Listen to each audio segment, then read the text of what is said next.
대한민국 모든 국고금 한국은행에서 관리하고 취급한다라고 그랬습니다.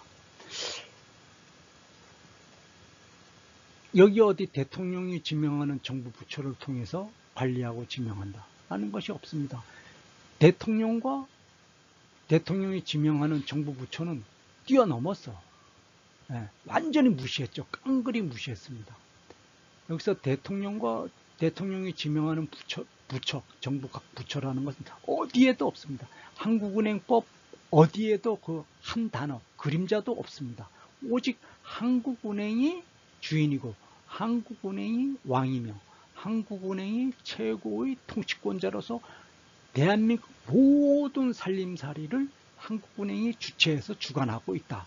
숨은 권력자로. 그리고 그것을 절대 국민 앞에 드러내지 않고 감추고 속이는 역할만을 악의적으로 하고 있음을 정확하게 증거하고 있죠.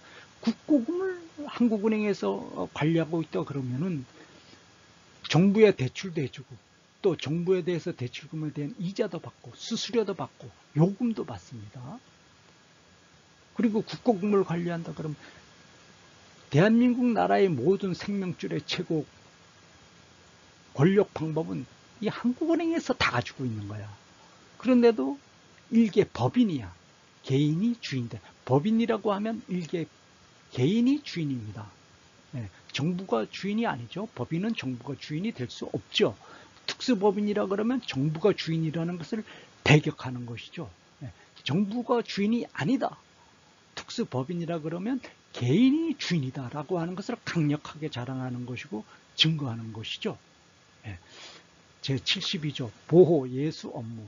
한국은행은 정부에 속하는 증권, 문서, 그 밖의 국가물을 보호 예수할 수 있다. 보호 예수할 수 있다라는 이 문서적 이 문장의 숨은 뜻, 이 반어적인 표현이죠.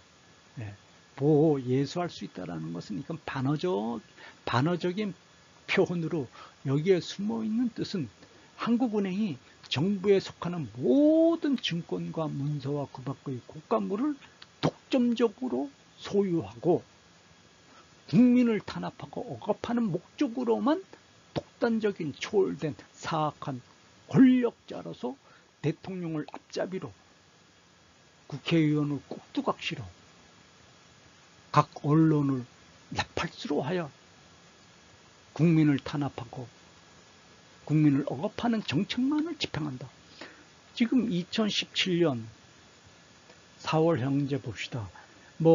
박근혜는 4년 동안 한국은행에 440조를 빚을 졌어요. 330조를 빚을 졌어요. 330조. 이명박에는 131, 2조, 161, 2조를 빚을 졌다고 그래요. 노무현이는 한 40조 가까운 돈을 빚을 졌다고 그럽니다. 한국은행에. 어떻게 대통령이 정부의 이름으로, 나라의 이름으로 한국은행에 빚을 지느냐는 얘기야.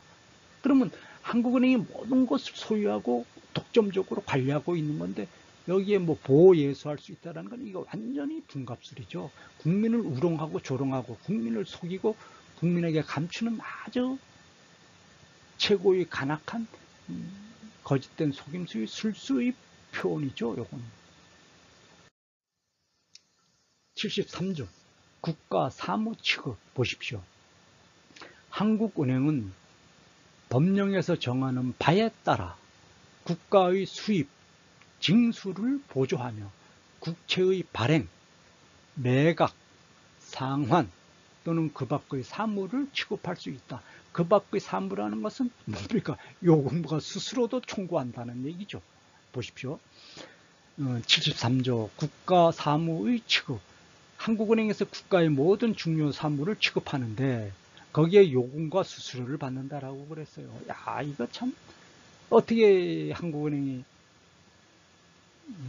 대통령을 꼭두각시로, 국회의원을 꼭두각시로, 상권분립이 한국은행을 꼭두각시로 국민을 갈취하고 강탈하는 최고의 사악한 자들이 한통속된 무리가 아니라는 것을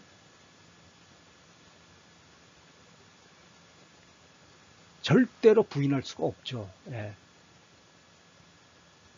한국은행의 꼭두각시야. 대통령과 한통속이라는 얘기야.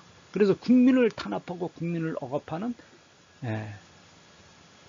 사악한 무리들이라는 얘기죠. 한국은행과 대통령과 국회의원, 예, 대법원, 이들은 한국은행과 대통령, 국회의원, 대법원, 국정원, 뭐 검찰청, 이들은 한통속이 되어서 국민을 괴롭히고 국민을 탄압하고 국민을 노예화하는 경제 몰락의 악행의 정책만을 골라서 집행하는, 같은 편이니까 이렇게 하지, 같은 편이 아니면 이렇게 할 수가 없죠. 지금 뭐 문재인, 이재명이, 안철수, 안희정이, 유승민이, 남경필이, 뭐 홍준표, 뭐 심성령이, 이런 애들 보십시오. 이런 거 증거합니까? 그들은 한국은행의 꼭두각시가 되어져서 한국은행과 한편이 되어서 서로가 감춰주고 서로가 숨겨주면서 국민을 노력하고 국민을 강탈해서 국민을 노예화하는 최고의 고통스러운 사악한 길로 끌고 가기 위해서 이런 숨은 사실을 감추고 있는 것이죠. 한국은행법을에서 증거하고 있죠. 제73조 국가사무취급. 한국은행은 법령에서 정하는 바에 따라 국가의 수입, 징수를 보조하며 국채의 발행, 한국은행에서 국채를 발행한다 그랬죠? 예. 한국은행은 법령에서 정하는 바에 따라 국채의 발행, 또 국채를 매각한다고, 자기네들이 발행했다가 또 자기네들이 매각도 합니다. 예. 또 정부를 압력해서 상한도 받습니다.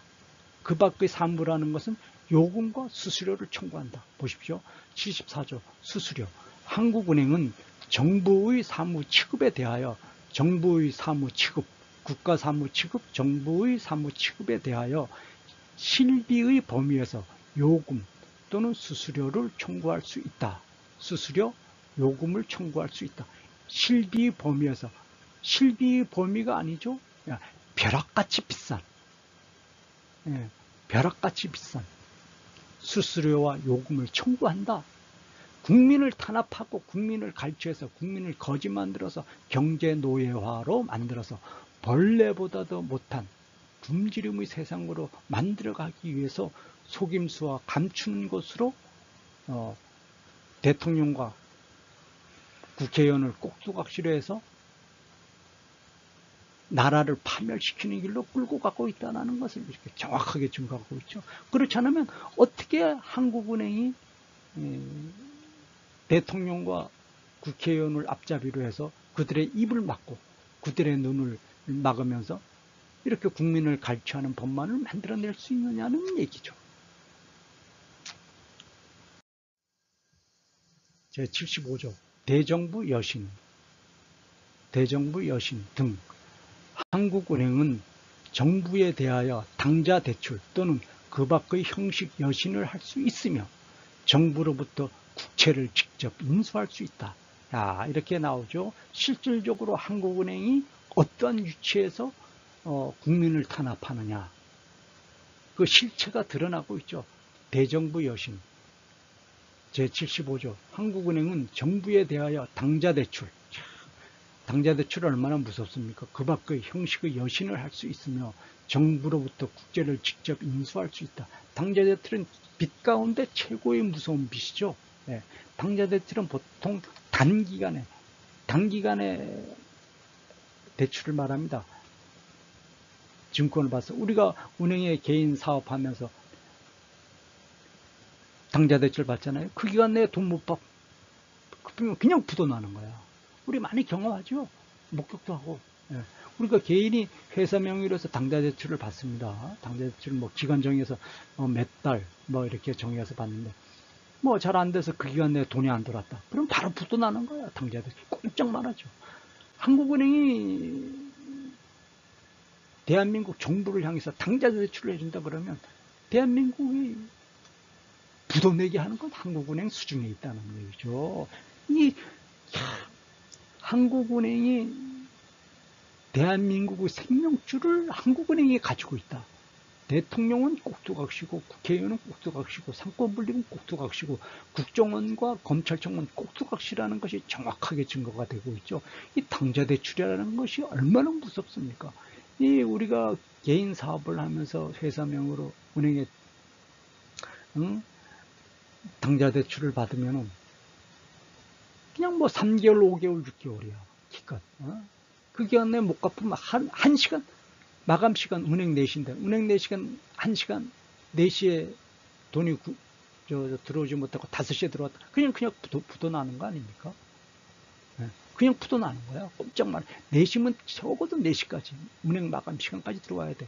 근데 은행 마감 시간까지 들어오기로 약속했는데, 오다가 교통사고 나서 사람이 잘못돼서 돈이 들어오지 못했다. 그냥 부도나는 거죠.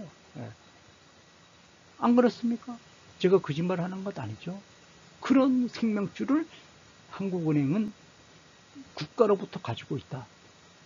한국은행이 나라의 생명줄을 가지고 있다. 나라의 생명줄이라는 건 국민을 죽이고 살리고 하는 최고의 숨은 권력자가 바로 한국은행이다. 라고 하는 것을 분명하게 증거를 하고 있죠. 제76조 정부 보증 채권의 직접 인수. 한국은행은 원리금 상환에 대하여 정부가 보증한 채권을 직접 인수할 수 있다.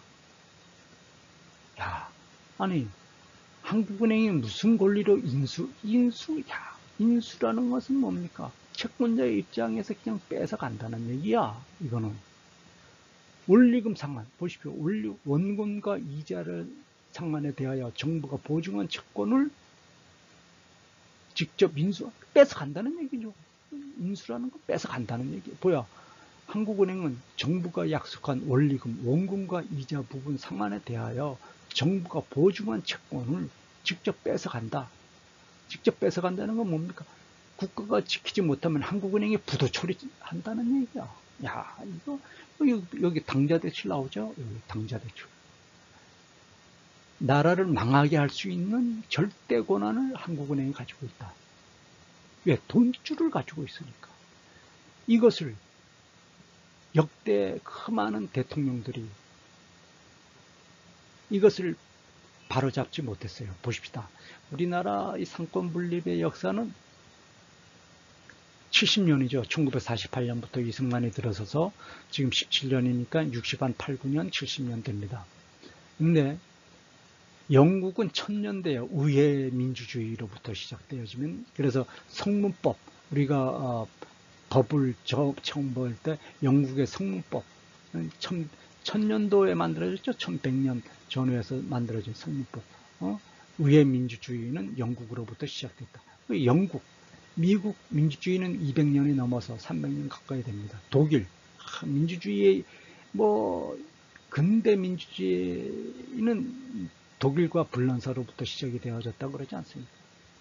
독일, 불란서, 이태리, 영국, 미국, 네덜란드, 스페인, 포르투갈, 이런 나라들 똑같아. 예. 왜? 유대인 그룹이 살림살이 하는 거니까. 똑같단 말입니다. 그런데 그들의 대통령 상권 분립 제도가 얼마나 오래됐습니까? 이거 바로 잡습니까? 그냥 끌려가죠? 유대인 그룹의 하수인으로 그 나라의 중앙은행, 우리나라와 같은 한국은행이 살림살이 하기 때문에 한국에서 당하는 처지와 고통은 세계 공통으로 지금 만들어지고 있다. 그래서 세계 모든 나라는 중앙은행으로부터 빚을 져서 채권자의 그 압력에 국민이 노예돼서 세금으로 죽어라고 일하면서 노예된 생활로 비참하게 살면서 빚 갚는 벌레처럼 생활을 하고 있죠. 빚 갚는 벌레. 국채를 직접 인수할 때 빚 갚는 벌레죠. 당좌대출. 왜? 당좌대출 형식으로 해서 중앙은행이 그 나라의 생명줄을 가지고 있어. 나라를 부도를 낼 수도 있다는 얘기야.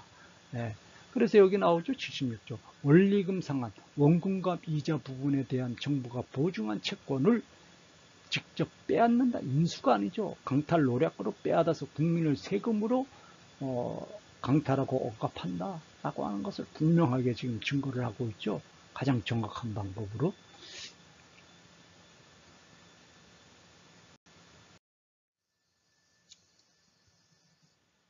인수에 대한 이율이나 그 밖의 조건은 금융통화위원회가 정한다. 봐십시오. 이율도 금융통화는 한국은행에서 마음대로 정한다는 거예요. 독단적으로. 여기에 어디 대통령이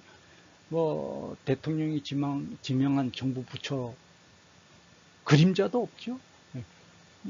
한국은행에서 금융통화위원회 정책 의결기구가 되는 한국은행에서 독단적으로 정하고 나라의 생명줄을 거머쥐고 있다라고 하는 것을 분명하게 증거하고 있고요. 2항 제1항의 여신과 직접 인수한 국채의 총액은 금융기관과 일반에 대하여 정부가 부담하는 금융기관과 일반에 대하여 중요한 말이죠. 금융기관과 일반에 대하여 정부가 부담하는 모든 채무를 합하여 국회가 의결한 기체를 한도를 초과할 수 없다. 국회의원들이 다 아는 거야. 의결을 하니까. 이 의결을 할 때 밤낮 우리가 국정감사라 그러죠. 국정감사 정부 부처 애들 다 불러놓고 국회가 국정감사 의결을 합니다. 그리고 또 자기들끼리 의결을 합니다. 그러니까 국회의원들이 이 내용을 다 알아. 여당 야당 국회의원들이 다 알아. 여당 야당 국회의원들이 다 아는데 이걸 밝힙니까? 밝히지 못하죠. 왜? 한국은행이 이들이 머리 꼭대기에서 이들을 배후 조종하고 이들이 숨소리까지 다 통치하기 때문에 꼼짝 못하는 것이죠. 국민이 선거로 해서 뽑아주기 때문에 국민이 국민만을 위해서 일을 하는 것으로 생각을 하는데 그것은 연극이고 국민을 속이기 위한 연극이고 국민이 선거로 해서 뽑은 그들은 결국은 한국은행이 더욱더 사악한 방법으로 국민을 탄압하고 억압하도록 하는 정책만을 집행하도록 앞장서서 일하고 있다 라고 하는 국민의 반역자, 매국노된 대통령, 매국노된 국회의원, 상권분립, 국정원, 검찰청, 모든 정보는 국정원에서 다 가지고 있지 않습니까? 국정원이 가장 간악한 반역자, 매국노라는 것을 정확하게 증거하고 있죠. 이 한국은행의 이 사악한 부분, 이것을 국정원이 너무나 잘 알고 있죠. 그런데도 입 딱 닫고 꼼짝 못하고 한국은행을 향하여는 고개도 돌리지 못합니다. 두려워서. 그만큼 한국은행이 무서운 존재라는 것이죠. 그들에게는. 3항 제1항에 따른 여신에 대한 이율이나 그 밖의 조건은 금융통화위원회가 정한다. 금융통화위원회가 생명줄을 가지고 있다. 딱 집어서 얘기하면은 금융통화위원회가 생명줄을 가지고 있다라고 하는 것을 정확하게 증거하고 있죠.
제78조 정부 대행 기관에 대한 여신 제한.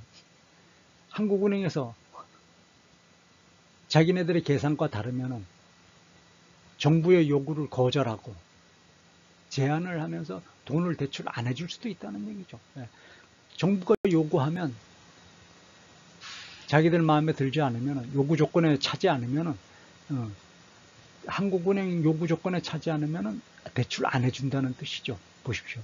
한국은행은 통화 팽창기에 정부 대행 기관에 대한 여신의 억제와 여신액의 감축을 위하여 노력하여야 한다. 여신의 억제와 여신액의 감축을 위하여 노력하여야 한다. 우리가 이 경제 뉴스를 보면은 가장 많이 듣는 용어 가운데 하나가 통화 팽창이죠. 시중에 돈이 너무 많이 풀려서 디플레로 가고 있다. 시중에 너무 없어서 인플레로 가고 있다. 인플레와 디플레, 밤낮 시중에 돈이 너무 많이 풀려서 또 시중에 너무 돈이 없어서, 그럴 때 한국은행에서 그걸 조절한다고 그랬어요. 돈이 없을 때는 돈을 풀고 돈이 많을 때는 돈을 걷어들이고 그런다고 그랬어요. 은행을 통해서. 그런데 지금 비정규직 또 자영업자 몰락, 중산층 도산, 중산층 몰락, 자영업자 도산은 돈이 없어서 몰락이 되는 것이죠. 그런데 한국은행이 발표하는 그 경제 뉴스 보도 내용을 보면 시중에 돈이 너무 많이 풀렸기 때문에 한국은행에서 통화를 제한할 수밖에 없다. 그런 경우 많이 있죠. 그래서 인플레와 디플레를 막기 위해서 한국은행에서 돈을 조절할 수밖에 없다. 그리고 또 경제가 많이 어려워. 그래서 한국은행에서 경제 활성화를 위해서 시중에 돈을 푸는데 은행에다 돈을 공급을 해준다는 뉴스를 많이 나오죠. 한국은행이 시중에 경제적인 그 불황을 타개시킬 목적으로 시중에 돈을 푸는데, 돈 없는 사람, 돈이 필요한 사람에게 공급하는 것이 아니고 은행에 대출을 해준다고 그랬어요. 그러면 은행에서는 돈 못 갚는 사람들에게는 절대 돈을 대출해 주지 않죠. 재벌들에게만 대출을 해줍니다.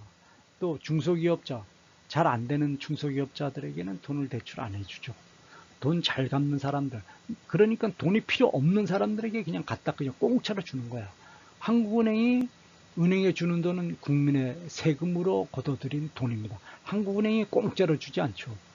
한국은행이 일반 은행의 경제 활성화를 위한 지원 금액으로 일반 은행에 푸는 것은 그건 국민 세금으로 나가는 돈이야. 국민 세금으로 나가는 돈을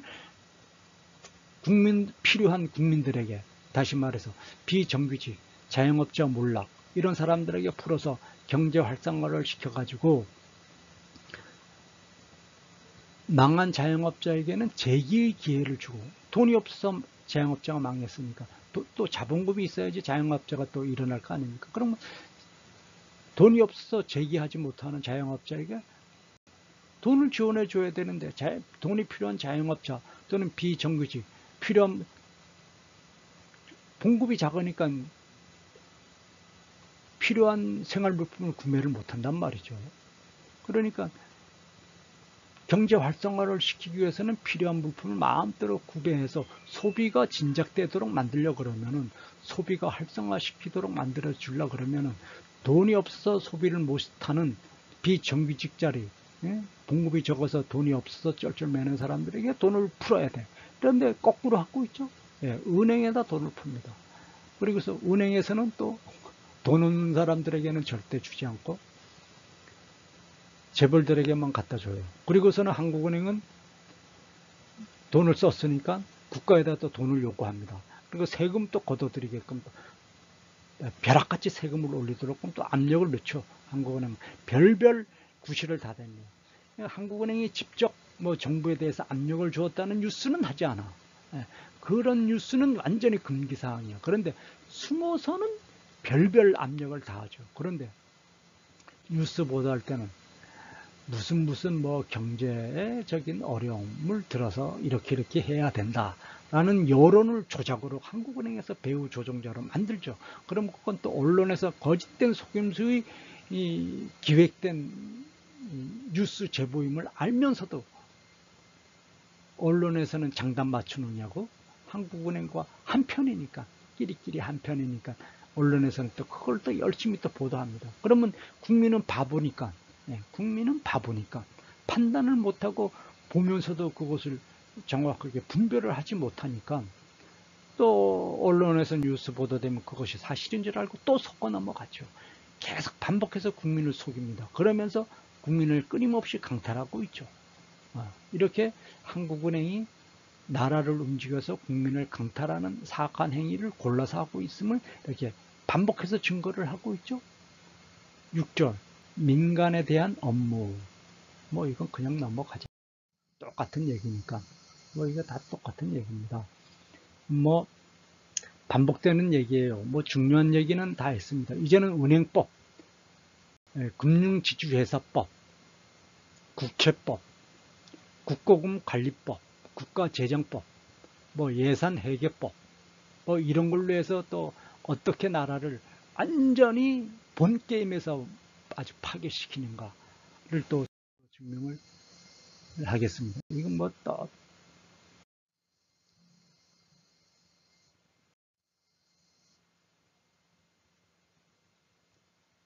82조 외국한 업무 봅시다. 82조 외국한 업무. 한국은행은 기획재정부 장관의 인가를 받아 다음 각호 하나에 해당하는 업무를 수행할 수 있다. 외국한 업무 및 외국한은 뭘? 여기에서 기획재정부 장관의 인가를 받아 외국한 업무. 이건 다 허수아비 같은 얘기죠. 이건 필요할 때는 다 빼먹고, 이건 누구 말대로 양념으로 하나 갖다 이렇게 놓았는데 다 이건 뭐 눈가리만한 속임수의 조항이죠. 외국한 업무를 왜 한국은행에서 하느냐는 얘기야. 우리가 97년 12월에 외환보유고 부도 사태가 나지 않았습니까? IMF 사태가 났는데 달러가 부족했어요. 그 전에는 몇 달 전까지는 달러가 뭐 풍요로웠다고 합니다. 그러다가 갑자기 떨어졌어요. 우리가 사업하다 보면은 돈이 계속 원활하게 돌다가 뭐 예측 못하는 어처구니 없는 상황 딱 만나면 돈이 딱 단절이 되어지는 경우가 있죠. 딱 단절이 되어지는 경우가 있습니다.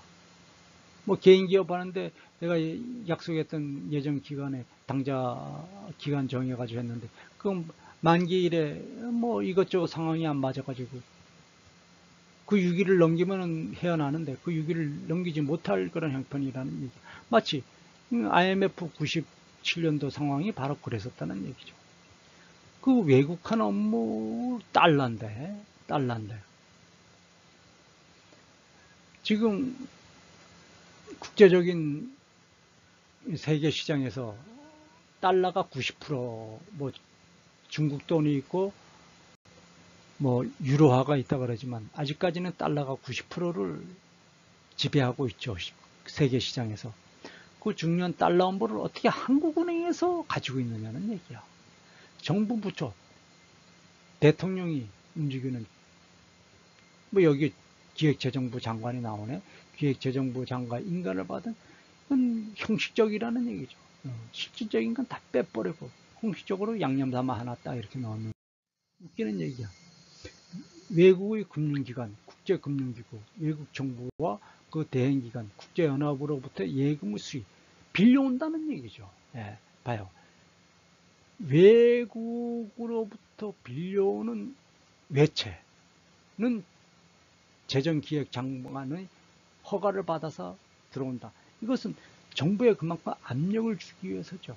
정부가 이렇게 완벽하게 절차를 밟아서 외채를 외국 금융기관, 또 국제금융기구, 외국 정부, 그 대행기관, 국제연합기구로부터 외채를 받아들였을 때에는 한국은행에서 그걸 독단적으로 집중 관리하고 또 정부의 압박한다, 압력을 강한다 라는 것을 이렇게 정확하게 증거하는 것이죠. 한국은행이 외국으로부터 받은 외채를 집중적으로 얘네들이 관리하는 건 대통령 정부 부처에서 관리를 해야 되지, 어떻게 한국은행에서 이거 관리하느냐는 얘기. 이거 완전히 잘못된 거죠. 예. 아니, 한국은행은 대한민국 정부에 돈을 빌려주고 이자와 원금을 받고 또 거기에 대한 요금과 수수료까지 받는 사악한 채권자로서 지금 여기 권한 행세를 하고 있는데, 왜 외채까지 한국은행에서 집중 관리를 하느냐는 얘기야.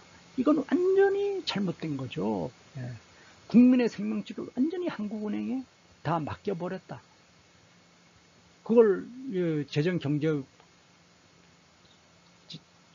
재정경제부 장관으로부터 인가를 받아서 그랬다는 얘기죠. 재정경제부 장관으로부터 인가를 받았다고 하는 것은 대통령으로부터 인가를 받았다고 하는 거야. 대통령이 한국은행과 공모하고 작당해서 국민을 죽음의 문턱으로 끌고 가기 위해 외채를 이렇게 끌어들인다고 하는 것을 분명하게 증거하는 것이죠. 보십시오. 재정경제부 장관으로부터 승인을 받는다 그랬어요. 그럼 재정경제부 장관으로부터 승인을 받기 위해서는 대통령이 승인해 줘야 돼. 외국의 금융기관, 국제금융기관, 외국 정부로부터, 대행기관, 국제연합기구로부터 예금 수입은 외채를 받아들이는 거야. 외채는 그냥 들어오는 것이 아니죠. 정부가 국채를 발급해서 똥값으로 나가는 거죠. 그러니까 정상적으로 거래하면은 1,000원짜리가 1,000원의 가치를 만들어서 나가야 되는데, 우리 원화가 국제시장에서 그렇게 인정을 받고 있지 못하지 않습니까? 아직까지는. 그러니까 우리는 1,000원짜리를 1,000원으로 일반 시장에서 거래되는 것을 1,000원짜리가 100원으로 똥값으로 거래되는 거예요. 그러니까 10배, 20배 똥값으로 거래된 금액 10배, 100배의 배상으로 외채를 받아들이면, 그건 한국은행에서 집중 관리해서, 한국은행이 정부에 당좌 대출해 준다 그랬죠. 기간이 만료되면 한국은행에서 그냥 부도 터뜨린다는 얘기야. 그 나라 정부를 지금 그걸 지금 증거하고 있는 것이죠. 그걸 지금 정확하게 증거하고 있는 대목입니다. 귀금속의 매매, 사망, 귀금속의 매매. 한국은행에서는 고작 귀금속까지 매매합니다. 금덩어리, 뭐 이런 거, 다이아몬드, 이런 거 귀금속은 굉장히 사악한 역할을 한다는 얘기죠. 사치를 만들어낸다는 얘기죠. 귀금속 매매라고 하는 것은 뭐 다이아몬드가 몇 배가 거래됐다, 몇십억에 거래됐다. 이건 다 중앙은행에서 자기 하수인들 시켜가지고 그래서 사치를 만들어내는데 앞잡이를 쓰고 있다고 하는 것이죠. 한국은행이 배우 숨어서 꼭두각시들을 앞장세워서 사치의 생활을 만들어서 그 나라를 정신적으로 썩게 해서 파멸의 길로 이끌고 가는 사악한 짓을 하고 있는 괴수다라는 것을 이렇게 정확하게 증거하고 있고, 환율 정책을 봅시다. 이 환율 정책, 환율 정책이라고 하는 것은 봅시다. 세계 시장에서, 세계 금융시장에서 달러와 대한민국 원화의 가치 기준을 정하는 것을 환율이라고 그러지 않습니까? 거기 비율 정해서 환율이 오를 때도 있고 적을 때도 있고, 그럼 세계 시장에서 한국의 생산 물품이 얼마나 거래되느냐는 그 양에 의해서 한국은행 원화 가치가 결정되어지는 것 아닙니까? 그것을 한국은행이 저울질하면서 올리기도 하고 내리기도 하는 국가의 생명줄을 가지고 있는 거예요. 그 환율 가라는 것은 국가의 생명줄이죠. 세계 무대에서는. 세계 시장 무대에서는 이 환율이 생명줄입니다. 환율이 오르고 내리고에 따라서 경제가 그냥 아주 출렁거리는 정도가 아니고 요동을 치죠. 아주 대지진이 일어나죠. 그 기능을 한국은행에서 가지고 있다고 그러죠. 84조 환거래 계약. 한국은행은 금융통화위원회가 정하는 바에 따라 금융기관과 한 거래 계약을 할 수 있다. 자기들 마음대로라는 얘기예요. 쉽게 말해서 정부 등과의 관계. 뭐 이건 다 넘어가고요. 이거 다 뭐 형식적인 내용이고 중요한 건 이제 다 나갔습니다. 이제는 은행법, 금융지주회사법, 국채, 국채, 1949년 국채. 실질적으로는 1908년 중앙은행이 설립되면서 국채가 다 시작되어졌죠. 어쨌든 그건 다 지나간 거고, 공식적으로 지금 드러나는 것은 한국은행 설립 시기를 준해 가지고 1949년부터 국채법이 정식으로 포고가 되고 실행이 된 걸로 지금 증거가 되어 있는데, 49년부터 시행된 걸로 일단 보자고요. 그걸 이제 또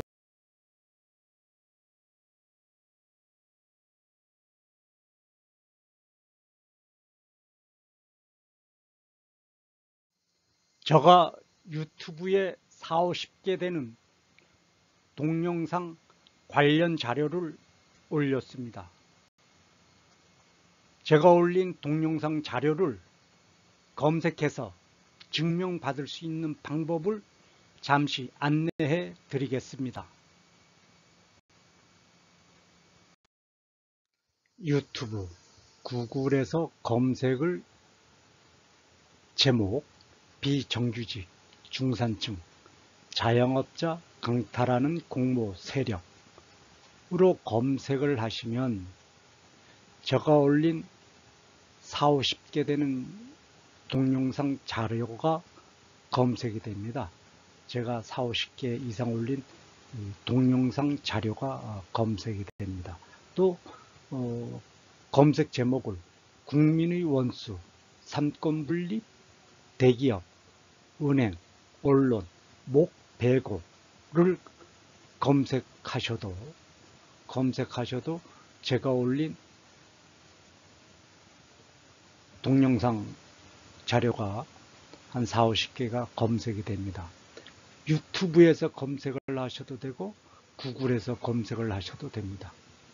그러면은 제가 올린 동영상 자료가 구글에서도 뜨고 유튜브에서도 뜹니다. 또 세 번째 제목, 오직 예수님 권위로 국민이 통치 경영이라고 검색을 하셔도 자료를 검색을 할 수가 있습니다. 그럼 어떤 자료들을 올렸는지 제가 증명하겠습니다. 이렇게 제가 올린 자료들이, 이건 세월호에 관해서 올린 자료들입니다. 세월호에 관해서 올린 자료들이 이렇게 뜨고요. 또 제목을 보면은 12번, 12번째라는 얘기죠. 13번째, 11번째. 자료들이 11번째 자료, 12번째 자료, 13번째 자료 이렇게 표시가 되어 있죠. 제목은 세월호 304명 공작 격침 학살 한 집단살인마 박근혜 목 배고 인양 공모 작당 세력 국민의 원수된 삼권분립 은행 대기업 언론 목 배누 국민이 통치 경영하라 예수님의 지상명령. 지주봉이 올렸다고 그랬죠. 예수님 사랑교회 평신도 사역자 지주봉. 예수님 사랑교회 평신도 사역자 지주봉. 예수님 사랑교회 평신도 사역자 지주봉. 전화번호 010-7744-7439 전화번호 010-7744-7439 그리고 메일 주소도 함께 표시해 넣었죠. 이렇게 제가 올린 동영상 자료 한 4, 50개가 쭉 이렇게 뜹니다. 제가 올린 동영상 자료가 이렇게 쭉 뜹니다. 이거 유튜브 구글에서 검색을 하시면 자세하게 증명받을 수가 있습니다.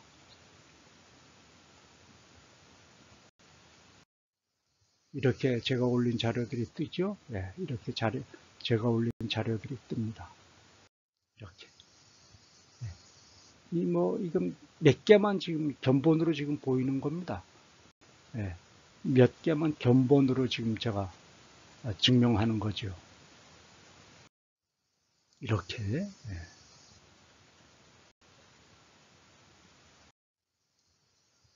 이렇게.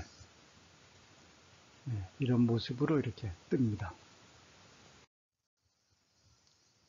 유튜브 구글 검색 비정규직 중산층 자영업자 강탈하는 공모 세력 국민의 원수 삼권분립 대기업 은행 언론 목배고 오직 예수님 권위로 국민이 통치 경영이라고 증거를 했죠. 그런데 검색창에 검색을 할 때 이 전체 제목을 다 입력을 하면은 어렵지 않습니까? 그러니까 요 검은색, 파란색, 빨간색으로 제가 분리를 해놨죠. 예, 검은색, 파란색, 빨간색으로 분리를 해놨습니다. 그래서 비정규직 중산층, 자영업자 강탈하는 공모 세력으로 검색을 하셔도 되고 국민의 원수, 삼권분립 대기업, 은행, 언론, 목배고를 검색을 하셔도 됩니다. 오직 예수님 권위로 국민이 통치 경영을 검색하셔도 자료 확인을 할 수가 있습니다.